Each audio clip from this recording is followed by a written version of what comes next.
Hey guys, what's up? My name is Debbie. Welcome to my channel. I haven't done a video in a while and I couldn't sleep this morning. I woke up about 4:30 and I came across this case.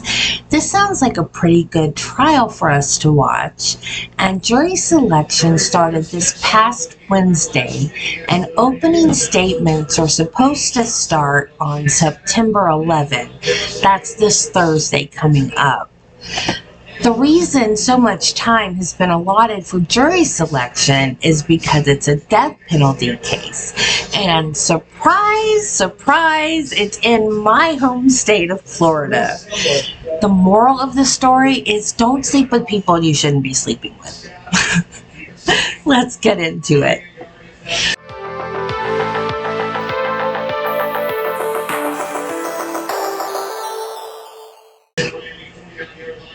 This happened in St. Lucie County, Florida. The main city is Fort Pierce, and it's located on Florida's Treasure Coast in the southeastern part of the state. It has some very rural areas, and then it has some other very beautiful, touristy, beachy areas, like a lot of Florida. On August 23rd, 2018, 23-year-old Tania Wise was looking forward to bringing her second child into the world, a son, Josiah Thomas. Tania was a single mother but had a lot of family support and many loving friends. Tania had a C-section scheduled for a week later, and her mom was planning to be with her for the birth. However, the father of the child, Jose Antonio Soto-Escalera, was not supportive. In fact, the father was married to another woman who didn't know anything about Tania and the baby. Supposedly, according to a witness, Tania had called Jose early in the pregnancy to tell him and requested $500 for an abortion.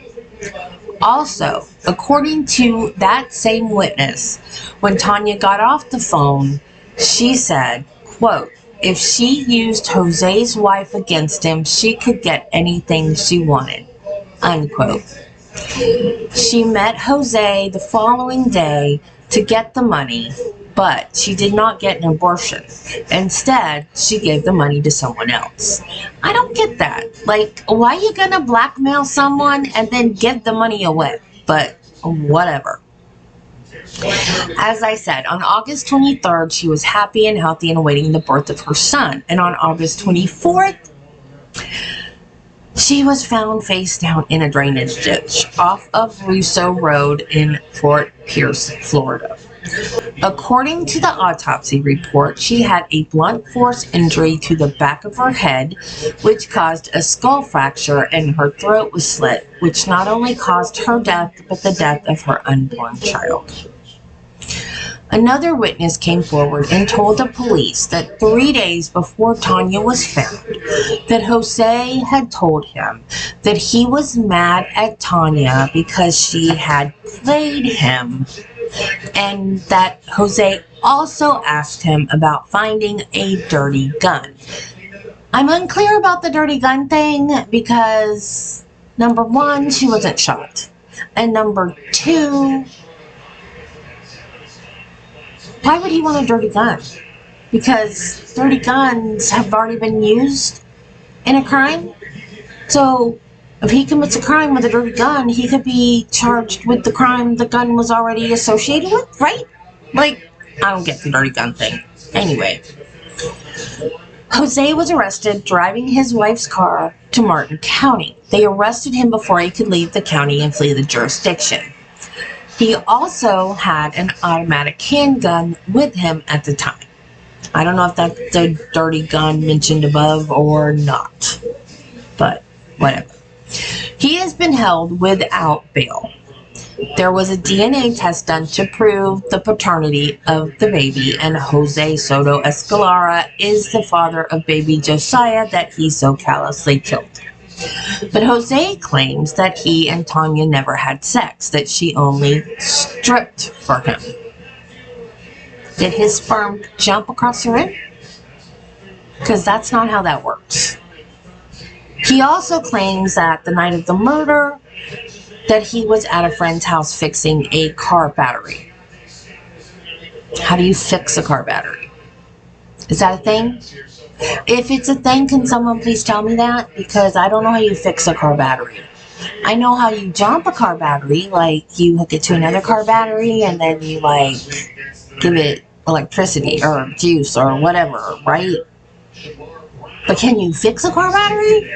I don't know anything about cars. Maybe you can. I don't know. However, the evidence proves otherwise. There is a phone call between the two the day of the murder, and his cell phone pings in the area that she was found the next morning. His truck was also seen in the area of her house that night. You guys know how we love to talk about Google searches, right? Like Judy, my mod, and she helps me with my research. We're both like, no, don't ever look at our Google searches. Don't ever look at our Google searches. Even if we were never connected to a crime, still, don't ever look at our Google searches. His are actually tame compared to most of what we see. Dead body in woods and wooded area dead body. He clicked on 4 of the related links from those searches, and I didn't see in my research when he searched. So I'm not sure if he was trying to find a dump site or if he was searching to see if there were any reports of a body found in the woods. Sheriff Ken Mascara, who has the coolest name ever, Mascara. Ken Mascara says that Jose showed no remorse at all. We also know for a fact that he made a phone call to her on the day that she was killed. We also know that he was in the area of her home the night that she went disappeared. And we also know that he was in the area where Tania's body was found the next morning. Tania's mom described her as a caring, loving mom. Court TV as well as Law and Crime have information about the case on their website, so I'm hoping they're going to live stream it so we'll be able to watch it. I haven't covered a death penalty case yet. So I think this one will be neat to watch. I did not watch the Parkland shooter. That was a death penalty case. I didn't watch. Of course, he pled guilty, and the only part that was streamed was the penalty phase. I take that back. Danny Rolling, I did do, of course, not at the time, because that was in the crimes happened in 1990. I don't remember the year. But I did that as my first trial of the past was Danny Rolling's penalty phase for his death penalty case. But I've not done a recent, live streamed death penalty case. So, but to go from not guilty and do a whole trial and then the penalty phase, that would be a brand new thing for me. So I hope that we can watch it.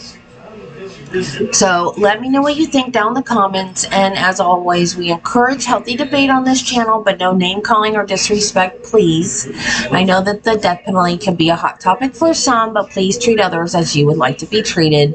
And with that, remember, be kind to people, love your family, and Jesus loves you, and so do I. And I will see you guys in the next one.